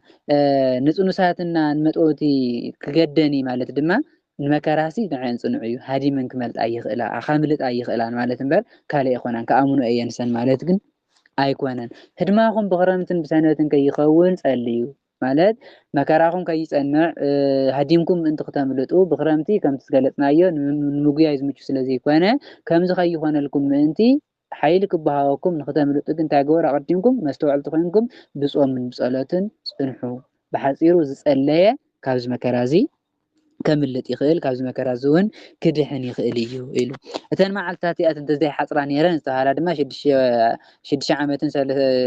يكرتا 3 عامتن شدش ورح انت زي كونان يرن ما نمس غاز لبس سبس أي دحن نيرو مالت أتوم زهادمو ناركبن عومن حساب مسيس قاتلهم نيرو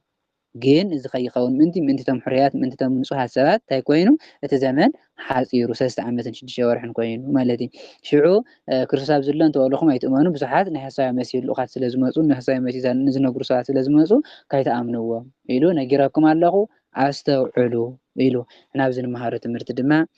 ክርስቶስ ክግለጽ እንከሎ ብቦታ ዘይኮነ ብሓደ ሻዕ ዝመጽእ ክርስቶስ ኣብ ዘለዎ ከዓ እቶም ሙታን ኩሎም ወይ ከዓ እቶም ብሂወት ዘለዉ ከዓ ናብቲ ክርስቶስ ዘለዎ እዮም ዝስብሰቡ እምበር ክርስቶስ እንዳኸደ ኣይስብሰሙ ናብ ዝሎ ተኣከቡ ናብ ዝመፁ ንዑ እንዳበለ ኣይእከቦም ብሓደ ሻዕ ብግርማ መለኮቱ ክግለጽ እንከሎ ኩሎም ከዓ ናብቲ ክርስቶስ ዘለዎ እዮም ዝስብሰቡ ማለት እዩ። ንሕና ኣብዚ ነስተውዕሎ ነገር ድማ እዚ ዘመን እዚ ከም ዝቀረበ ፍሉጥ እናገለጽናዮ ፀኒሕና ኢና ግን እዚ ኣስተውዒልና ክንጥንቀቕ ኣለና ተጠንቀቁ ኣስተውዕሉ እዩተባሂሉ እምበር ፍርሑ ደንግጹ ተሸበሩ ኣይተባሃለን ምሽባር ምፍራሕ ምድንጋጽ ቁም ነገር የብሉን ምስትውዓል ምንባር ምፍጻም በትክክለኛ መንገዲ ምኻድ እምበር ፈሪሕካ ስለ ዝተንቀጥቀጥካ ምንም ቁም ነገር የብሉን ኣጋንንቲ እኳ ኢሉ ቅዱስ ያዕቆብስ ኣጋንንቲሲ ይርዕዱን ይንቅጥቃጡ እዮም ግን ስነ ምግባር የብሎም ከም ናይ ኣጋንንታዊ ዓይነት ፍርሒ ኣየድልየናን መንፈሳዊ ዝኾነ ፍርሒ እግዚአብሔር ኣምላኽና ምዃኑ ፈሊጥና ብፅቡቅ ስራሕና እናሰርሓና ክንፈርሖ ኣለና እምበር ሕማቅ ስራሕ እናሰርሓና ከምዚ ሞት መፂ ኣምፃኣት መፂ ክበሃል እንከሎ ስለ ምፍራሕን ምንቅጥቃጥን ግን ሞያ የብሉን እቲ ቁም ነገር ዘለዎ እንታይ እዩ ፅቡቅ ስራሕ እናሰርሓኻ ከይፈርሓኻ ብተስፋ ኣብ ክርስቶስ ተኣማሚንካ ምንባር እዩ ምስትውዓል እዩ ዘድልየና እምበር ብሓፂሩ ምፍራሕ ኣየድልየናን እዚ ነገር ኩሉ ተምሃርናዮ ከዓ ኣብ ዘመንና ከም ዘሎ መርሚርና ክንፈልጥ ኣለና መርሚርና ድማ ብትክክለኛ መንገዲ ክንከይድ ኣለና ማለት እዩ ምጽአት ክርስቶስ ሳልሰይቲ ክፍሊ ማለት እዩ ድሕሪ መከራ ናይተን መዓልትታት እቲኣተን ከዓ ሽዑ ንሽዑ ፀሓይታይ ክትኸውን እያ ክትጽልም እያ ድሕሪ ኣየነን ናይ ሃሳዊ መሲህ መከራ ምስ ሓለፈ ሃሳዊ መሲህ ዝኩሉ ከቢድ መከራ ምስ ኣምፅአ ዝኩሉ ምስ ሓለፈ ሽዑ ተን መከራታት ምስ ሓለፋ ሽዑ ንሽዑ ፀሓይ ክትጸልም እያ ወርሒ እውን ብርሃን ኣይትህውን ከዋኽብቲ እውን ካብ ሰማይ ክወድቁ እዮም ሓይልታት ሰማያት ድማ ክናወፁ እዮም ክንቅጥቅጡ እዮም ክርስቶስ ክመጽእ እንከሎ ብርሃን ኣየድልዮ ፀሓይ ኣየድልዮ ወርሒ ኣየድልዮ ክርስቶስ ክመጽእ እንከሎ ፀሓይ ክትጸልም እያ ወርሒ ብርሃን ኣይትህብን ከዋኽብቲ ክወድቁ እዮም ሰማያት እውን ክንቅጥቅጡ እዮም እንታይ ስለ ዝኾነ መለኮታዊ ኣምላኽ ስለ ዝግለጽ ሃሳዊ መሲህ ክመጽእ እንከሎ ኣብ ቤተ መቅደስ እያ እኒሀ ኢሉ ብኣስማታዊ ብምትሃት እዩ ዝርአ እምበር ብከምዚ ዓይነት ግርማ ይርአን ሃሳዊ መሲህ ክመጽእ እንከሎ ፀሓይ ኣላ ወርሒ ኣላ ከዋኽብቲ ኣለዉ ክርስቶስ ክግለጽ እንከሎ ግን ፀሓይ የላን ወርሒ የላን ከዋኽብቲ እውን የለውን ሰማያት እውን ክንቅጥቅጡ እዮም ሽዑ ምልክት ወዲ ሰብ ኣብ ሰማይ ክርአ እዩ ናይ ክርስቶስ ምጽኣት ሽዑ ተገሊጹ ኣብ ሰማይ ተገሊጹ ክርስቶስ ዝመጸሉ መዓልቲ ሽዑ ምዃኑ ይፍለጥ ብናቱ ብርሃን ብመለኮታዊ ብርሃኑ ብመለኮታዊ ሓይሉ ሽዑ ክግለጽ እዩ እንሆ ድማ ኩሎም ኣብ ዓለም ዘለዉ ኣህዛብ ወዲ ሰብ ብሓይልን ብዓብዪ ክብርን ብደመና ሰማይን እንትመጽእ ምስ ረኣዩ ክበኽዩ እዮም ክርስቶስ በዚ መለኮታዊ ሓይሊ ክግለጽ እንከሎ እቶም ናይ ሃሳዊ መሲህ ዝነበሩ ሰባት ክርስቶስ ክግለጽ እንከሎ ምስ ረኣይዎ እንታይ ክኾኑ እዮም ክበኽዩ እዮም ክሓዝኑ እዮም ክርስቶስ ብደመና ክመጽእ እንከሎ ሪኦም ብጣዕሚ ክሓዝኑ እዮም ክበኽዩ እዮም ኣብ ራእይ ዮሃንስ ምዕራፍ 1:7 እቲ ክርስቶስ ብክብሪ ብደመና ክመጽእ እንከሎ ኩለን ኣዕይንቲ ክሪኦ እየን ኩሎም ዓይንቲ ክሪኦ እቶም ኣህዛብ ሙሉኦም እቶም ዝኣመኑ ኮኑ እቶም ዘይኣመኑን ክሪእዎ እዮም ሽዑ ግን እቶም ዘይኣመኑ ሰባት እቲ ዝሰቐልናዮ ኢሎም ብዓይንቶም እንዳረኣዩ መሪር ዝኾነ ብኽያት ክበኽዩ እዮም ይብል ራእይ ዮሃንስ ምዕራፍ 1:7 ማለት እዩ ኣብዚ ግዜ እዚ እውን ጎይታና ኢየሱስ ክርስቶስ ብከምዚ ዓይነት ሓይሊ ክመጽእ እንከሎ ኣህዛብ ኩሉ ክብሩ ሓይሉ ሪኦም ክበኽዩ እዮም ለካት ሰቐልናዮ ንሱ እዩ ነይሩ ለካት ሕሊፍና ዝሃብናዮ ንሱ እዩ ነይሩ ለካ ክርስቶስ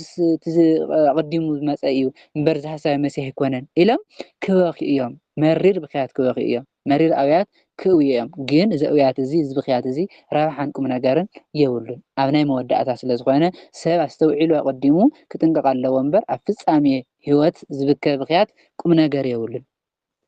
ንሱ ኢሉ ንመላእኽቱ ብብርቱዕ ድምፂ መለኸት ክልእኾም እዩ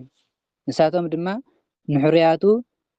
ካብ ሓደ ወሰን ሰማይ ክሳብ ሓደ ወሰን ሰማይ ካብ 4 ማዕዘን 4 ማዕዘን ኣብ ዓለም ሙሉእ ዘለዉ ሰባት ማለት እዩ ዝሞቱ ኮኑ ብሂወት ዘለዉ ኮኑ ኩሎም ተሓገብርዎም መላእኽቲ ክስስብዎም እዮም ናይ ክርስቶስ ምጽኣት እዚ ክርስቶስ ክመጽእ እንከሎ ኣፍትሎ ኣብ ዝሎ ዘይኮነ ተባሂሉ ዝመጽእ ብሓደ ሻዕ ብመለኮታዊ ሓይሉ ይግለጽ ኩሉ ሰብ ድማ ብሓደ ግዜ ይሪኦ መላእኽቲ ድማ ተኣዚዞም ነቶም ኣብ በረኻ ዘለዉ ኩሎም ንኽስብስብዎም መላእኽቲ ይእዝዝ ክርስቶስ ማለት እዩ ኣብዚ ኣነ መሃሮ ትምህርቲ ድማ ናይ ክርስቶስ ምጽኣት እዩ ናይ ክርስቶስ ምጽኣትስ ብውሱን ዘይኮነ ብግርማ መለኮቱ ብመለኮታዊ ሓይሉ ብፍሉይ ክብሪ ከም ዝግለጽ እያ ትምህረና ክርስቶስ ክግለጽ እንከሎ ናይ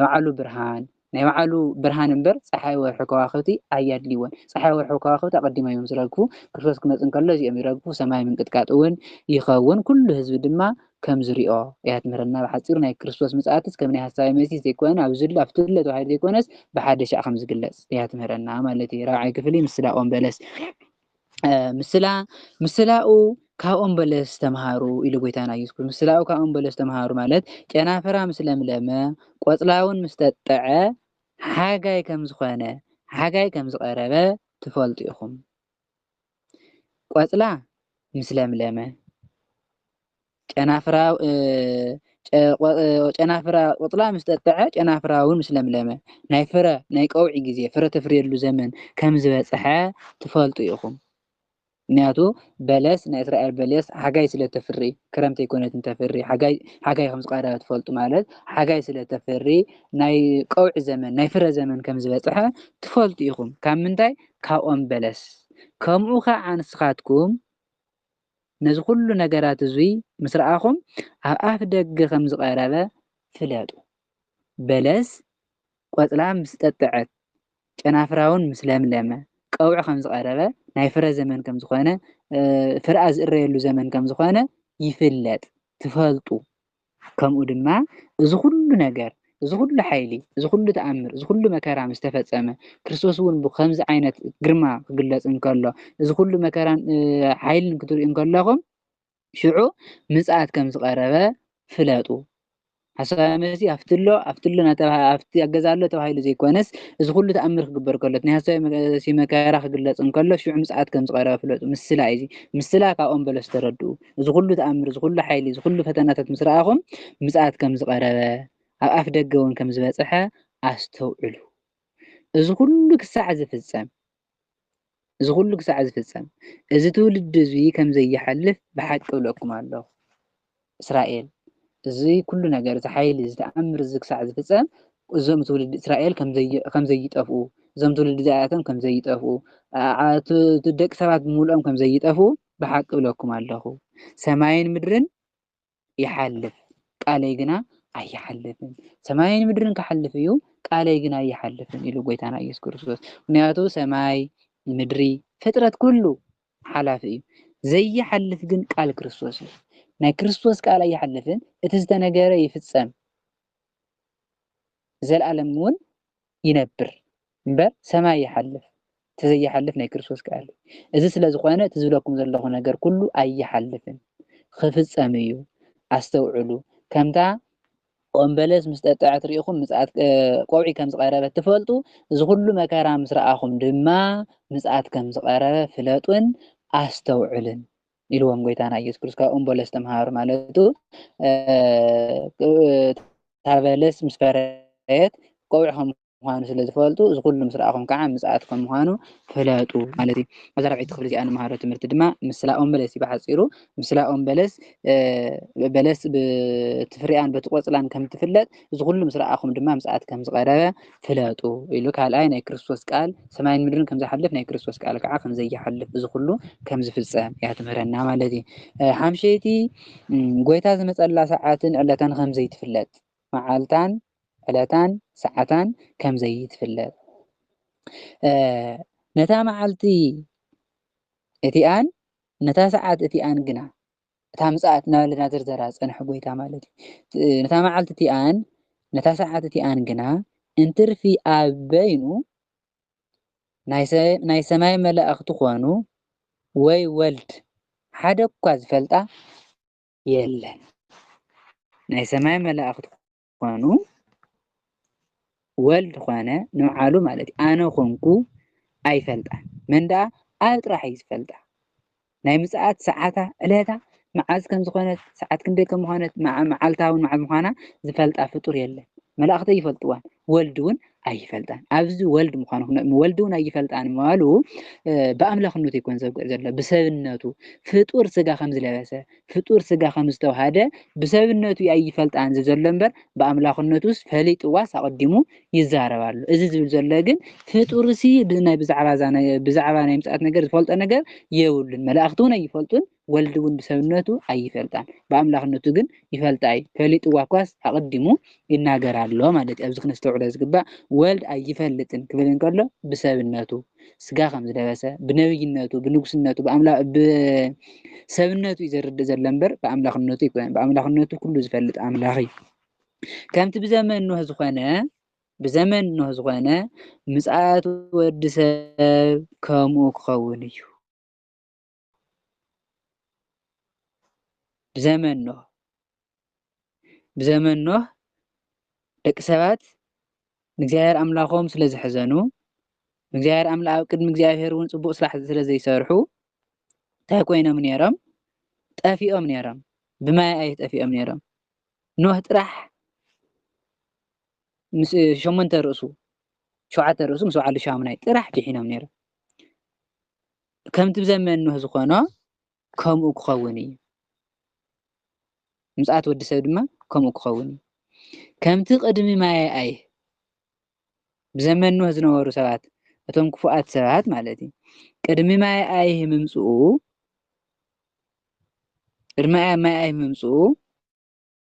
እንታይ ገብሩ ነይሮም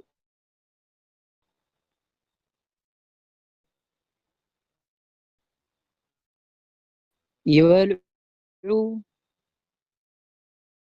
ይሰትዩ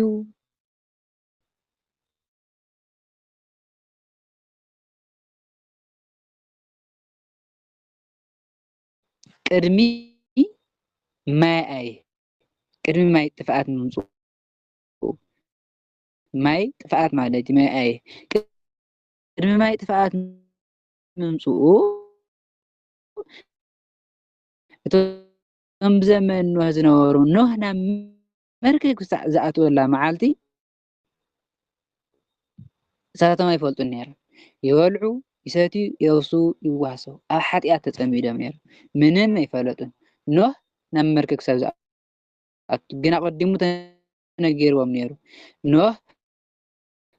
እግዚኣብሔር ኣምላኽ ንምድሪ ከጥፍኣ ይብል ኣሎ ተመለሱ ተነሱ ኢሉ ንኖህ መልእኽተኛ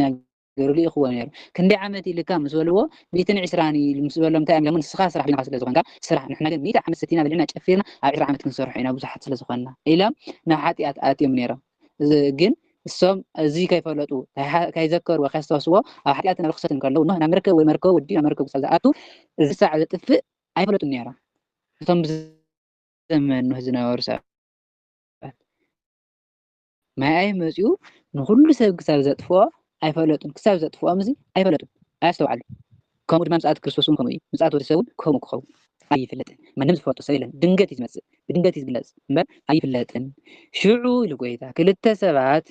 ኣብ ሓደ ግራት ክህልው እዮም እቲ ሓደ ክውሰድ እቲ ሓደ ድማ ክሕደግ እዩ ክልተ ሰባት ኣብ ሓደ ግራት ክህልው እዮም እቲ ሓደ ክውሰድ እዩ እቲ ሓደ ድማ ክሕደግ እዩ እቲ ዝውሰድ ብሂወት ክውሰድ እዩ ምጽኣት ክርስቶስ መጽእ እቲ ዝውሰድ ዘሎ ብሂወት ክውሰድ እዩ ብትንሳኤ ክውሰድ እዩ ትንሳኤ ኩሎም ይልትሱ ግን እቲ ሓደ ይግደፍ ማለት ናብ ገሃነም ስለ ዝድብረ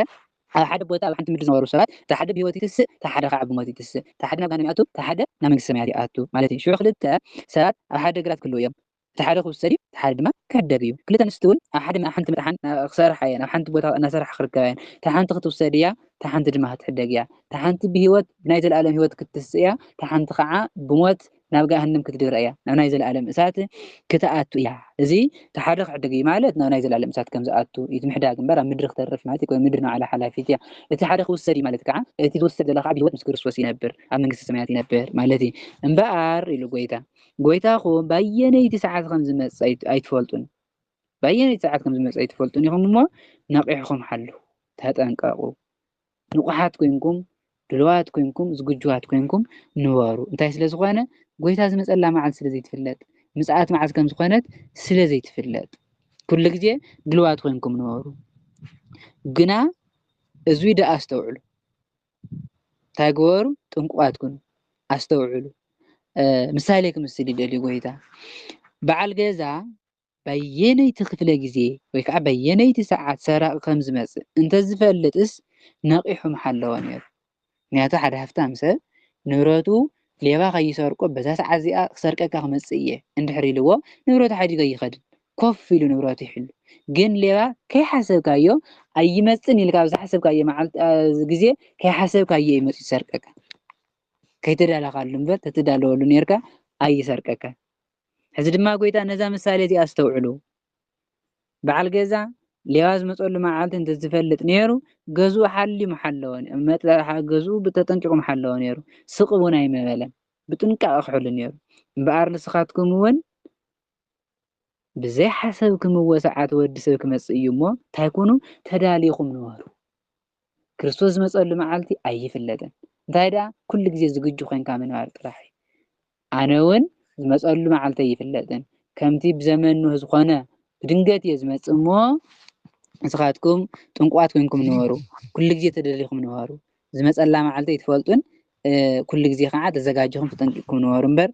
ኣብ ሓጢኣት ኣብ ርክሰት ኣብ ውድቀት ኣይትራኸቡ ኢሉ ጎይታና ኢየሱስ ክርስቶስ ኣብዛ ራብዒት እዚኣ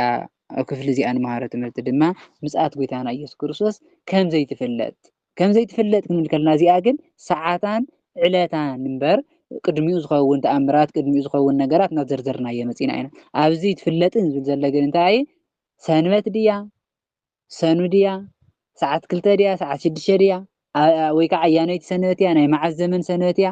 ኣይፍለጥን ባየነይቲ ምዃና ኣይፍለጥን እዚ ስለ ዝኾነ ተጠንቂቅኩም ንበሩ ከምቲ ብዘመኑ ዝኾነ ማለት ብዘመኑ እቶም ኣብ ብማይ ኣይዝጠፍኡ ሰባት ከየስተውዕሉ ኖህ መርከብ ወዲኡ ናብ መርከብ ክሳብ ዝኣትዉ ኣየስተውዕሉ ነይሮም ኣብ ርክሰትን ኣብ ሓጢኣትን ፀኒሖም ንስኻትኩም እውን ከምዚኣቶም ከይትኾኑ ብድንገት እየ ዝመፅእ እሞ ከም ኣብ ዝዕራቡ ክክተት ኣብ ሓጢኣት ከይትርከቡ ምእንቲ ኣስተውዕሉ ተጠንቂቅኩም ፅንሑ ኢሉ ጎይታና ኢየሱስ ክርስቶስ ክልተ ሰባት ኣብ ሓደ ክርከቡ እዮም ተሓደ ብሞት ተሓደ ክውሰድ ተሓደ ክሕደግ ማለት ከዓ ተሓደ ብሂወት ናብ መንግስቲ ሰማያት ክኣቱ እዩ ተሓደ ከዓ ክሕደግ ማለት ናብ ገሃነም ክኣቱ እዩ ናይተን ኣንስቲ ምሳሌ እውን ከምኡ እታ ትውሰድ ብሂወት ተኣቱ እታ ትሕደግ ከዓ ናብ ገሃነም ተኣቱ ኣላ ማለት እዩ ጎይታና ኢየሱስ ክርስቶስ ተጠንቀቁ ወዲ ሰብ ዝመፀላ መዓልቲ ኣይትፈልጡን ኢኹም ኩሉ ግዜ ድልዋት ኮይንኩም ንበሩ ኢሉ ኣብዚ ከዓ ክነስተውዕሎ ዝግባእ ክቡራን ኣሕዋት ኩሉ ግዜ ዝግጁ ኮይንካ ምንባር ብንስሓ ብፀሎት ብቅድስና በቲ ሓቀኛ መንገዲ በቲ ትክክለኛ መንገዲ እናተመላለስካ ምንባር ክርስቶስ ዝመፀሉ መዓልቲ ስለ ዘይፍለጥ ድንገት ብዘይሓሰብናዮ መዓልቲ ስለ ዝመፅእ ጥንቁቃት ኮይንና ምንባር እዚ በርግፅ ናይ ክርስቶስ ዝመፀሉ መዓልቲ ግን ናይ ሕድሕድ ሰባት ከዓ ነናይ ባዕልና ምፅኣት ኣለና ምፅኣትና ሞትና እዩ ንሞተሉ መዓልቲ ኣይፍለጥን ኣብዚኣ ሕዚ ጠጠው ኢልና ተዛረብና ፀኒሕና ኣብዚኣ ሕዚ እናተምሃርና ፀኒሕና ናዚኣ ውፅእ ኢልና እንታይ ከም ዝገጥመና ኣይንፈልጥን ዝገጥመና ነገርስ ኣይንፈልጦን እዚ እቲ ምፅኣትና ሞትና ናትና ምፅኣት እዩ እዚ ስለ ዝኾነ ዝገጥመና ነገር ስለ ዘይንፈልጥ ካብዚኣ ውፅእ ኢልና እንታይ ከም ዝገጥመና ስለ ዘይንፈልጥ ኩሉ ግዜ እንታይ ክንከውን ኣለና ጥንቁቃት ኮይንና ክንነብር ኣለና ዝግጁዋት ኮይንና ክንነብር ኣለና እምበር ፀኒሐ ክንስወ እየ ፀኒሐ ናብ ቤት እግዚኣብሔር ክምለስ እየ እናበልና ሓጢኣት እናሰርሓና ንፀንሕ እንድሕር ኮይንና ከምቶም ብዘመን ኣይህ ዝነበሩ ሰባት ከይሓሰብዎ ድንገት ዝመፆም ንሕና እውን ድንገት መቕሰፍቲ ሞት ከይመፀና ምእንቲ ተጠንቂቕና ኩሉ ግዜ ድልዋት ኮይንና ክንነብር ከም ዘለና እያ ትምህረና እዛ ሓምሸይቲ ክፍሊ ማለት እዩ ሻድሸይቲ ክፍሊ እሙንን ዘይእሙንን ኣገልጋሊ እቲ በቢግዚኡ ምግቦም ክህቦም ኢሉ ጎይትኡ ኣብ ልዕሊ ቤቱ ዝሾሞ እሙንን ለባምን ኣገልጋሊ መን እዩ ኢሉ ጎይታ እዚ ኩሉ ምሳሌ ምስ መሰለሎም ንሃዋርያትን ንኣገልገልትን እዩ ጥንቃቐ ዝህቦም ዘሎ ከዓ ንኩሉ ብሓፂሩ ኩሉ ነናይ ባዕሉ ኣገልግሎት ኣለዎ ናይ ኣገልግሎት ልዩነት እምበር ሕድሕድ ሰብ ነናይ ባዕሉ ኣገልግሎት ኣለዎ እዩ ነናይ ባዕሉ ኣገልግሎት ኣለዎ እቲ ንጎይትኡ ነቶም ኣገልገልቱ ምግቦም በብሰዓቱ ክህቦም ኢሉ ጎይትኡ ዝሾሞ ኣብ ልዕሊ ቤተሰቡ ዝሾሞ እውን ኣገልጋሊ መን እዩ ኢሉ ጎይታና እቲ ጎይትኡ ምስ መፀ ከምዚ እናገበረ ዝረኸቡ ኣገልጋሊ ብፁዕ እዩ እንታይ እናገበረ ኣገልግሎቱ እናፈፀመ ስርሑ እናተዋፅአ እንታይ ክገብር ተሸይሙ ነይሩ ነቶም ቤተሰቡ ምግቢ ክምግብ በብሰዓቱ ክምግቦም በቢግዚኡ ምግቢ ክምግብ ምግቦም ከቅርበሎም ከይጠምዩ ሰዓት እንዳሓለወ ምግቢ ከቅርበሎም ዝተሸሙ እዩ ነይሩ በብሰዓቱ ከዓ ምግቢ እንዳቅረበሎም ዝተረኸበ ሰብ ብፁዕ እዩ ክቡር እዩ ንዑድ እዩ ኢሉ ጎይታና ኢየሱስ ክርስቶስ። እዚ እቲ ምግቢ ተባሂሉ ዘሎ ናይ እግዚኣብሔር ቃል እዩ። እቲ ኣገልጋሊ ተባሂሉ ዘሎ ከዓ መምህር ወይ ከዓ ናይ እግዚኣብሔር ቃል ዝሰብኽ ናይ ሃዋርያት ስልጣን ዝሓዘ እዩ። እንታይ ዝገብር በብሰዓቱ ነቶም ቤተሰቡ ከዓ ኣመንቲ ናይ ክርስቶስ ስድራ እዮም፣ ናይ ክርስቶስ ህዝቢ እዮም፣ ናይ ክርስቶስ ተኸተልቲ እዮም ቤተሰብ ተባሂሎም ዘለዉ። በብሰዓቱ ምግቦም ክህቦም ማለት ከዓ በቢግዚኡ ትክክለኛ ዝኾነ መንገዲ እቲ ቃል እግዚኣብሔር እቲ ምግቢ ነቲ ስግኦም ከም ዝምግቦም እቲ መምህር ከዓ በቢግዚኡ ዝግባእ ትምህርቲ እቲ ሓቀኛ ትምህርቲ ዝምህር ሰብ መን እዩ ኢልና ሃዋርያት ዝሓቶም ዘሎ ጎይታና ኢየሱስ ክርስቶስ። እዚ እናገበረ ዝተረኸበ ሰብ ሓቀኛ ትምህርቲ እንዳምሃረ ሰብ ዝተረኸበ ሰብ እዚ ሰብ እዚ ብፁዕ እዩ ክቡር እዩ ኣብ ቅድሚ ክርስቶስ ክብሪ ኣለዎ። መን ሓቀኛ ትምህርቲ እንዳምሃረ ዝተረኸበ ነቶም ህዝቢ ሓሲቡ በቢግዚኡ ትምህርቶም እንዳምሃሮም ከምቲ ጎይቱ ዝሸሞ ሽሞቱ ፈሊጡ እንዳምሃረ ዝተረኸበ ሰብ ንሱ ብፁዕ እዩ ኢሉ ጎይታና። ኣብ ልዕሊ ኩሉ ንብረቱ ከዓ ከም ዝሸሞ ብሓቂ ብለኩም ኣለኹ። መጀመርያ ኣብ ምንታይ ሸይምዎ ነይሩ? ኣብ ትምህርቲ ሸይምዎ ነይሩ ንክምህር ወይ ከዓ ሓንቲ ቤተሰብ ካብ መሓዲ ተሸይሙ ነይሩ። ድሓር ግን እሙን ኮይኑ ስለ ዝተረኸበ ኣብ ልዕሊ ኩሉ ንብረቱ ሸይምዎ ነታ ኣገልጋሊ። ንወርቁ ድማ ጎይታ ክመፅእ እንከሎ ከምዚ ኢሉ ዘገልግል ሰብ ከምዚ ኢሉ ዘገልገለ ኣገልጋሊ ወይ ከዓ ከም ሃዋርያት ኮይኑ ኣሰር ሃዋርያት ተኸቲሉ እንዳገልገለ ዝተረኸበ ሰብ ነዚ ሰብ እዚ እንታይ ክኾን ኣብ ልዕሊ ኩሉ ንብረቱ ክሸሞ እዩ፣ ኣብ መንግስተ ሰማያት ክእትዎ እዩ፣ ኣብ መንግስተ ሰማያት ምስኡ ከንብሮ እዩ፣ ኣብ ናይ ዘለኣለም ሂወት ክነብር እዩ። መን? እቲ ሓቀኛ ኣገልግሎት ዘገልገለ ሰብ፣ ሓቀኛ ትምህርቲ እንዳምሃረ ዝፀንሐ ሰብ፣ ነቶም ህዝቢ በብሰዓቱ ሓልዩ ኣገልጋሊ ክርስቶስ ምዃኑ ፈሊጡ ኣገልግሎቱ ዝተዋፅአ ሰብ። እዛ ቃል እዚኣ ግን ንኣገልገልቲ ወይ ከዓ ንመምሃራን ጥራሕ ትውክል ኣይኮነትን። ሕድሕድ ሰብ ናይ ባዕሉ ኣገልግሎት ኣለዎ፣ ናይ ባዕሉ መስዋዕቲ ኣለዎ። ምክንያቱ ሰብ ንሰውነቱ ብቅድስናን ብንፅህናን ዝነብር እንተኮይኑ ኣገልግሎት እዩ ሓደ ዓብይ ኣገልግሎት እዩ። በብሰዓቱ ብግዜ ዝፅሊ እንተኮይኑ እዚ ባዕሉ ኣገልግሎት እዩ። ከምዚ እናገበረ ዝተረኸበ ሰብ ማንም ክርስቲያን ኩሉ ናይ ባዕሉ ኣገልግሎት ስለ ዘለዎ በታ ዝተዋሃበቱ ኣገልግሎት ብኣ እናተዋፅአ ዝተረኸበ ሰብ ኣብ ናይ እግዚኣብሔር መንግስቲ ዓብይ ክብሪ ኣለዎ፣ መንግስተ ሰማያት ይወርስ ማለት እዩ። እቲ ክፉእ ኣገልጋሊ ግና ብልቡ ጎይታ ክድንጉ እዩ። ጎይታ ዝመፀሉ ሰዓት ገና እዩ፣ ገና እዩ ዝመፀሉ ግዜ እናበለ ነቶም ብፆቱ ነቶም ኣገልገልቱን ክወቅዖም ይጅምር። ነቶም ዝተሸመሎም ኣገልገልቱ ኣብ ልዕሊኦም ዝተሸመ በብሰዓቱ ክምግቦም ዝጎደሎም ነገር ክምልአሎም ዝተሸመሎም ህዝቢ ክንዲዝን ክንከባኸቦም እዩ ተሸይሙ ነይሩ። ግን ጎይታ ዝመፀሉ መዓልቲ ገና እዩ እናበለ የሳቅዮም ነቶም ኣገልገልቱ ይወቅዖም ከሳቅዮም ይጅምር። ምስ ሰካራማት ድማ ይበልዕን ይሰትን ስርሑ ሓዲጉ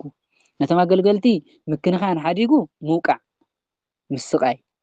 ንሱ ድማ ስርሑ ኣገልግሎቱ ሓዲጉ ምስ ሰኸርትን ምስ ዘመውትን ይበልዕን ይሰትን። ጎይታ ኣገልጋሊ እውን ብዘይ ተፀበያ መዓልቲ ብዘይ ፈለጣ ሰዓት መፅኡ ይመፅእ እሞ ነቲ ኣገልጋሊ እሱ ብዘስቅቕ ብዘስካሕክሕ ሞት ይቐፅዖ ወይ ከዓ ይወቅዖ። ዕድሉ ከዓ ምስ ግብዛት ይገብሮ፣ ምስቶም ሰነፋት ምስቶም ዝተዋረዱ ሰባት ይገብሮ። ኣብኡ ድማ ብኻይን ምሕርቃም ኣስናንን ይኸውን ኢሉ ናብ ወርቂ ወሲድዎ ናብ ገሃነም ይደብረ ማለት እዩ። እዚ ድማ እቲ ኣብ ልዕሊ ኣመንቲ ዝተሾመ ኣገልጋሊ ነቶም ህዝቢ ዘይሓልየሎም፣ ነቶም ህዝቢ ዘይርህርህሎም፣ እቲ ሓቀኛ ቃል ዘይምህሮም ምውቃዕን ምግራፍን ብበትሪ ሒዙ ምግራፍ ዘይኮነ ናብ ወርቁ ክትርገሙ እንከሎ ዘይምህሮም፣ እቲ ሓቀኛ ቃል ዘይነግሮም፣ እቲ ሓቀኛ መንገዲ ዘየርእዮም እንድሕር ኮይኑ ምውቃዕን ምግራፍን እዚ እቲ መግረፍቲ። ምስ ሰኸርትን ምስ ዘመውትን ይበልዕ ማለት ከዓ ኣገልግሎቱ ሓዲጉ ረብሕኡ ዝተሸመሉ ሓዲጉ ንረብሕኡ ንጥቕሙ ዝጓየ እንተኮይኑ ናብ ብልዒ ወይ ከዓ ናብ ምድራዊ ዝኾነ ትምኒት ምድራዊ ዝኾነ ሃፍቲ ናብ ምስብሳብ ዝጓየ እንተኮይኑ እዚ እቲ ክፉእ ኣገልጋሊ ማለት እዩ። እዚ ድማ ከይሓሰቦ መዓልቲ ጎይታ ክመፅእ እዩ። ከይሓሰቦ ነዚ ሰብ እዚ ድማ ዕድሉ ምስቶም ሰነፋት ምስቶም ግብዛት ክገብሮ እዩ፣ ናብ ገሃነመ እሳት ከዓ ክድርዮ እዩ ኢሉ። እዚ እውን ከምታ ናይ መጀመርያ ንኩሉ ሰብ ዝተዋህበ ኣገልግሎት ኣለዎ። ጎይታ ዝመፀሉ መዓልቲ ገና እዩ፣ ክርስቶስ ዝመፀሉ መዓልቲ ገና እዩ፣ ዝሞተሉ መዓልቲ ገና እዩ። ህፃን እንዴ እናበለ ሓጢኣት ዝሰርሕ ዝሰርቕ ዝዝሙ ብሓፂሩ ከይዘርዘርና ሓጢኣት ዝተባሃሉ ብምልኦም ዝሰርሕ ሰብ እዚ ሰብ እዚ እንታይ እዩ ናብ ገሃነመ እሳት ክድብረ እዩ ክርስቶስ ምስ መፀ ናፍቲ ምሕርቃማስና ናፍቲ ፅኑዕ ፍዳ ዘለዎ ክድብረ እዩ ኢሉ ማለት እዩ ሕና ክቡራን ኣሕዋት ኣብዚ ክነስተውዕሎ ዝግባእ ኩላትና ነናይ ባዕልና ኣገልግሎት ኣለና ባዕልና ንሂወትና ብንፅህና ብቅድስና ምንባር እዚ ንእግዚኣብሔር ዓብይ መስዋእቲ ዓብይ ኣገልግሎት እዩ ኣገልግሎት ስልጣን ዘለና ብስልጣንና ብኣገልግሎትና ክንሰርሕ ኣመንቲ ዝኾንና ድማ ብእምነትና ዝተዋሃበና ኣገልግሎት ስለ ዘለና በቲ ሓቀኛ እምነት ብንፅህናን ብቅድስናን እንተነርና እዚ እቲ ኣገልግሎት እሞ እና ክቡራን ኣሕዋተይ ኣብዚ ክነስተውዕሎ ዝግባእ ኣገልግሎትና ፈሊጥና ብኣገልግሎትና